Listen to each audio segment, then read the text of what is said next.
Bonsoir et merci de nous rejoindre pour ce journal. Tout de suite, les titres de l'actualité. Et l'on commence avec le coup d'envoi du mondial de football ce soir. Et nous avons suivi des supporters sur le départ. Les chanceux s'envolent pour la Russie. Leurs attentes et les pronostics avec Samuel Herlepen. On part à 10 et je pense que ça va être une grosse fête parce que déjà ils ont mis la plus grande fan zone qui n'a jamais existé. Donc 25 000 personnes dans une fan zone, donc ça va être. Et puis on sait que les Russes sont très festifs, contrairement à ce qu'on pourrait penser, ça va être un super mondial, je pense. Je vois ultra favori le Brésil, en espérant que la France aille en quart de finale, voire demi, pourquoi pas. Mais et les outsiders, je vois la Belgique et l'Uruguay embêter plus d'une équipe. Mais sinon, on retrouvera toujours le Brésil, l'Allemagne, voilà, donc ce sera un peu toujours les mêmes. Mais non, c'est un peu l'aventure, c'est un nouveau pays, c'est la découverte d'une nouvelle culture. Et puis, on connaît le monde du football, c'est universel, donc il passe dans. C'est un langage universel. On se comprend tous les supporters du monde entier, dans quel que soit l'endroit où on fait la Coupe du Monde. Un petit pronostic pour le mondial? Bon, c'est vrai que tout le monde aimerait bien, surtout la Réunion, que la France arrive en finale ou gagne cette Coupe du Monde. Mais pour moi, la France va rester un outsider. Et le favori, c'est le Brésil, l'Allemagne et l'Espagne. C'est pas que l'ambiance du stade qui compte, c'est l'ambiance autour. C'est la deuxième fois que je vais à la Coupe du Monde. Le premier c'était au Brésil, mais l'ambiance au Brésil c'était sur la plage, à Rio, l'entente avec les autres les adjoints du pays. Et découvrir des adjoints, c'est bien parce que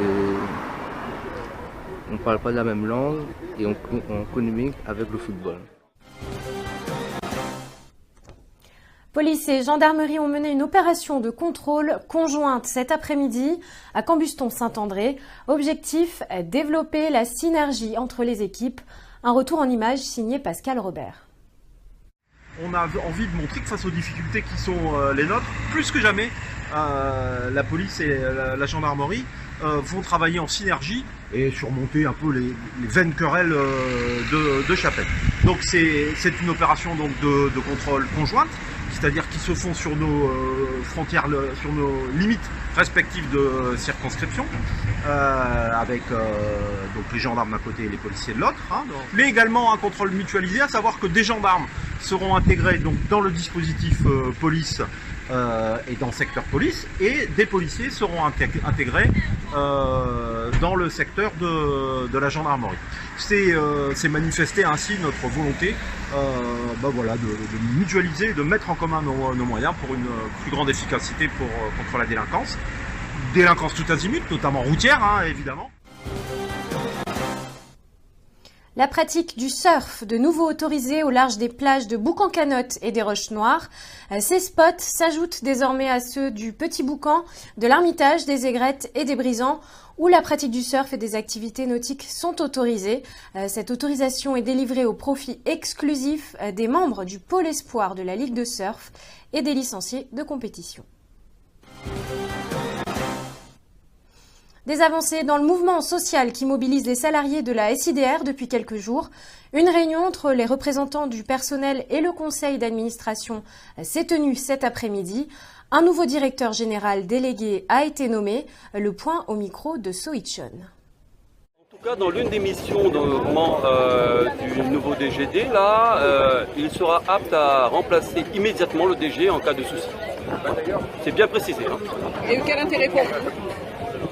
Nous, ce qu'on demande, c'est vrai que on représente les salariés souhaitent un changement au niveau de la direction générale. Donc on attend voir si les administrateurs réagissent à cette demande, et aussi, comme je vous dis, tout ça, c'est dans l'intérêt des conditions de travail de nos salariés, satisfaction client aussi, et aussi le devenir de la SIDR. Et l'on termine avec l'hiver qui s'est bel et bien installé. Charline Bakowski est allée à l'étang Salé-Léo à la rencontre d'un fromager. Raclette, fondue ou tartiflette, la saison fraîche se voit aussi dans les assiettes. Le concept est le suivant, c'est que nous proposons des plats à base de fromage, et notamment en hiver, tout ce qui est plats très connus, raclette, tartiflette, fondue, camembert rôti, Mont d'Or, des choses assez similaires. On va vous proposer de la ligo également, plutôt de la truffade. Et également au restaurant, on est très sollicité pour tout ce qui est fondu et raclette en ce moment.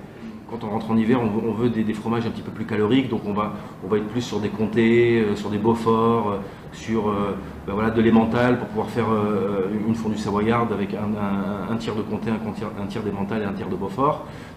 Voilà, la ligo bien évidemment, des fromages un peu plus gras. Et j'habite Saint-Denis, et comme je suis dans le coin là aujourd'hui, j'étais obligée de venir ici. Voilà. Vous appréciez, du coup, vous aviez eu un coup de cœur pour les restaurants Pour les fromages surtout. Et je voulais tester le déjeuner du midi, donc pas déçu, vraiment super. Ça nous est déjà arrivé de venir le soir entre amis. Vous êtes amateur de fromage? Oui, je suis amateur de fromage. Et c'est quoi votre fromage préféré si on peut... Le brie truffé. Par rapport à la métropole commence à rentrer en été, nous en hiver, donc c'est pas simple de pouvoir se procurer ces fromages d'hiver, mais nous nous précommandons pendant la période de production une certaine quantité de fromage à raclette, de fondu, etc., qui nous est livré au fur et à mesure de notre hiver à nous. Fin de ce journal, très belle soirée à tous, à demain midi.